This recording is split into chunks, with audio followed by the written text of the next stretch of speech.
질문 올리겠습니다. 네.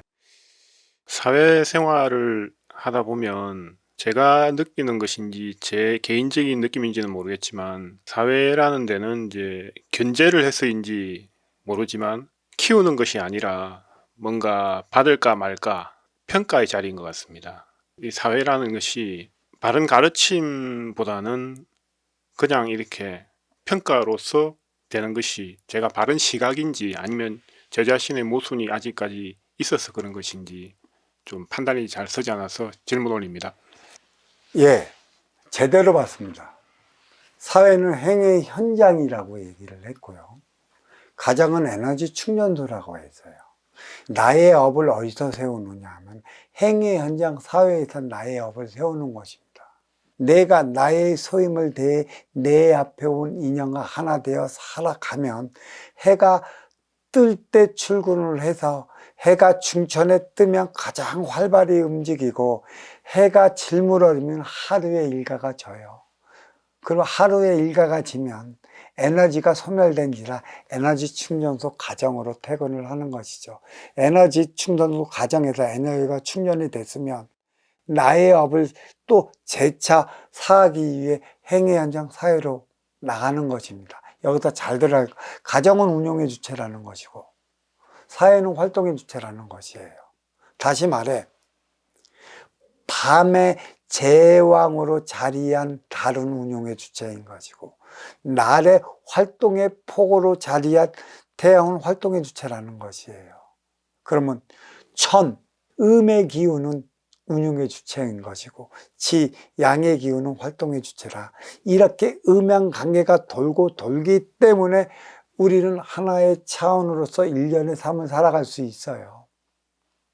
결국은 우리가 가정과 사회가 있다는 것은 음양합의 공의수를 일으키기 위해 자리하고 있다는 것을 알 수가 있는 것이고 그리고 이 사회는 활동의 주체들이 생활하는 곳이고 이 가정은 운용의 주체들이 운용해 나가는 것이에요.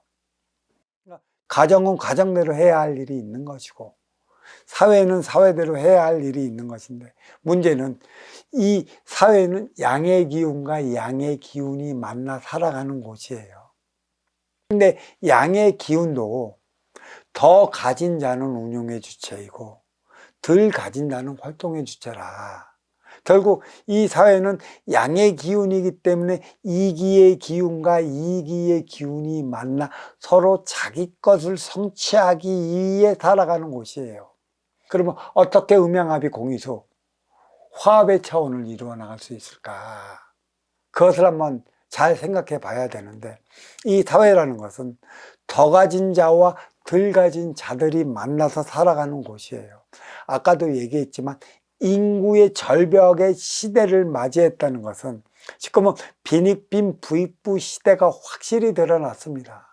더 가진 자는 더 육생량을 성취하기 위해 덜 가진 자들을 닥달을 해 그의 노동력만을 강제로 쟁취해 가고 있는 것이죠. 자, 그렇다고 본다면 이 사회는 무엇을 위해 일해요? 육생량을 통해 만나요. 유권사할 수 있는 육생량으로 만나고 살아가는 곳이에요. 육생량이 많으면 이로운 주체요. 육생량이 적으면 활동의 주체라. 이 언제나 아쉬운 자는 육생량이 더 많은 일을 찾아갑니다. 근데 여기서 정신량의 분배가 지금 되어 있질 않아요. 인간이 도를 닦는 것은 육생의 인간으로 태어나 인생의 사람으로 승화되어 사람들과 사람답게 살아가기 위한 것에 있어요. 결국 도는 내 스스로 삶의 길을 밝혀나가는 것이고 삶의 길을 밝혔다면 덕으로 그 행위를 다할 때만이 나는 나의 삶을 살아가요. 도 닦는 의미를 몰라. 이 도 닦는 의미를 다 알았다면 덕으로서 그 행위를 다해야 하는 것이고 이 덕은 정신량이고 쓰임을 다하고자 하는 얘기예요. 육생의 기본금 사주는 우리는 저승에서 받아온다고 그랬어요. 물질의 세계 3차원에 쓰기 위한 것에 있죠. 아직까지는 우리는 육권사를 위한 육생을 살아가기 때문에 육생량만 앞에다 두면 더 많이 가진 이들이 더 많이 가져갈 수밖에 없는 사회적 구조가 만들어져 버리고 말았죠. 그래, 아쉬운 자들이 100명이라면 이 100명의 아쉬운 자들을 이끌어가는 게 누굽니까? 이로운 자 1명이라는 것이죠. 그러면 육생량이 100개 있다라면 우리는 이 분배의 법칙을 바로 알아야 돼요. 혼자 있는 자는 하나를 갖는 게 아니에요. 333의 법칙이 주어졌어요. 서민은 30%, 중상층도 30%, 최상층도. 결국은 뭐가 많아? 상층은 하나이기 때문에 많은 육생량을 가져요. 그리고 하층은 그 많은 인연이 서로 논아 가져야 되기 때문에 3이 그닥 좋아질 수는 없는 것이죠. 하지만 3이 좋아지지 않는 만큼의 이 운용의 주체, 이 상층이 먼저 주고 후에 받는 성순한 행위를 한다면 내가 더 가지려고 착취하려 들지 않습니다. 쓸 때만이 두어지는 것이지 이러한 선순환 행위가 이루어지지 않기 때문에 이 육생량을 더 가지고 너의 노동력을 착취하려만 드는 것이에요. 그리고 항상 견제해 나가죠. 그거는 인지상정이에요. 나한테 도움이 되느냐, 도움이 될 수 없느냐는 맞이하는 이로운 운용의 주체가 선택하는 것이지 아쉬운 운용의 주체가 선택할 수 있는 권리는 없어요. 그렇기 때문에 이 아쉬워 찾아가는 이 활동의 주체는 그만큼 이로운 운용의 주체가 원하는 바를 다하기 위한 육상의 기술을 갖고 닦아야 하는 것이죠. 이는 결국 누구를 통해 내가 성장해 나가느냐, 맞이하는 이로운 운용의 주체의 이념과 철학과 가치관, 그리고 그 양반의 정신량 품, 모든 것 기타 등등을 보고 자라나는 게, 나의 철학을 먹는 게 아쉬워 찾아가는 운용의 주체라. 내가 지금 배고프다 하고 내가 지금 육생량에 쪼달린다고 해서 먹고 사는데 전전긍긍해서 무조건 나를 써주십시오. 나를 써주면 회사를 위해 다 하겠습니다. 나의 근기와 나의 소인과 나의 능력과 나의 재주를 외면하고 먹고 살기 위해 무조건 받아달라고 한다면 나는 그 직장 오래 못 다닙니다. 항상 제가 하는 소리가 있어요. 나는 지금 활동의 주체이지만 언젠가는 운용의 주체의 삶을 살아가야 하는 것이라 그 회사의 CEO로 말미암아 나의 철학이 바뀌어 나가는 것인데 직접적으로 CEO가 면접을 보면 모르지만 대부분 그 이사진들이 면접을 보는 것이죠. 나는 먹고 살기 위해 내가 하지도 못하는 비굴한 소리를 해대며 이 사회에 이 회사를 위해 충성을 다하고 뭐를 다 해갖고 회사를 입사를 하면 난 들어가자마자 왕따고 시간이 지나면 회의를 느껴요. 그때는 나도 물어봐야지. 나는 진정한 나를 이끌어줄 수 있는 운용의 주체를 찾기 위해서 왔는데 이 회사는 저를 운용의 주체로 키워줄 수 있느냐고. 키워준다면 나는 내가 가진 소임을 위해 노력하겠다. 왜?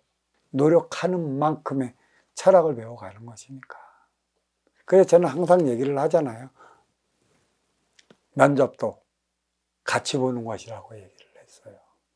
사회는 이기적일 수밖에 없습니다. 이 이기적인 사회에서 양의 기후니까 이기적인 것이죠. 이기적인 사회에서 나의 업을 사해야 되는 것이에요. 이타의 행위를 발휘하기 위해.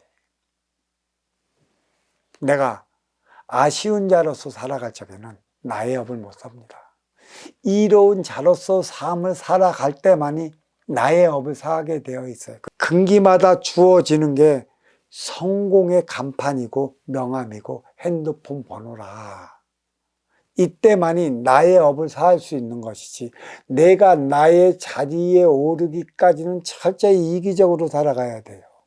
내 창고 안에 내가 받아온 만큼의 에너지를 쌓아둬야 하는 것이고 쌓아뒀다면 나는 이때서나 운용의 주체고 운용의 주체로서의 간판을 내가는 것이고 이때서나 내 도움을 받기 위해 찾아오는 인연이 있는 것이고, 찾아오는 인연, 그 인연들에게 아쉬움을 채워져 하나 되어 살아갈 때만이 나의 업은 사하는 것이에요. 교육도 어린 시절은 나를 위해 배우지만, 나를 위해 배우면 나는 성인 시절을 맞이하는 것이라 성인 시절을 위해 써야 하는 교육을 배우는 것인데, 이때는 성공하기 위한 교육만 가르쳤지 성공한 후에 교육을 가르친 게 없기 때문에 다 성공하고 망하는 이유가 여기에 있어요. 의심의 잣대. 진짜 네가 필요하느냐 필요치 않느냐는 인간은 그 잣대를 대지 않을 수 없어요. 나의 흥망성쇠는 누구로 인해 비롯되느냐? 내 앞에 온 인연으로 비롯되지만 나와 함께 해 나가는 수뇌부에 어떤 이들이 자리하고 있느냐에 따라 달리하기 때문에 심한 견제를 할 수밖에 없는 것이고 심한 잣대를 댈 수밖에 없는 것입니다.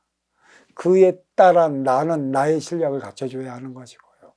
가장 중요한 것은 우리의 그 도반들은 스승을 잘 만나야 하지만 직장인들은 CEO를 잘 만나야 하는 것입니다. 육생양에 연연하면 CEO의 근본을 못 봐요. 또 무조건 의심도 두지 않고 스승님 반짝반짝 스승님을 위해 살아가요. 그건 순순 네 욕심. 갖고 있는 기운 조금만 받기 위한 기복적 행위가 부딪혀 그 안에 묻어져 있어요. 물론 그러한 스승을 사랑하는 그 마음은 이해를 하겠는데 진정 먼저 주고 후에 받는 스승인가를 보셔요. 아쉬워 찾아오는 인연에 그 육생양만을 탐내 놓고 따까마시 해버린다면 그대들은 그대들의 삶을 살아가지 못할 것입니다. 자, 이번 문제 여기에 마치도록 하겠습니다.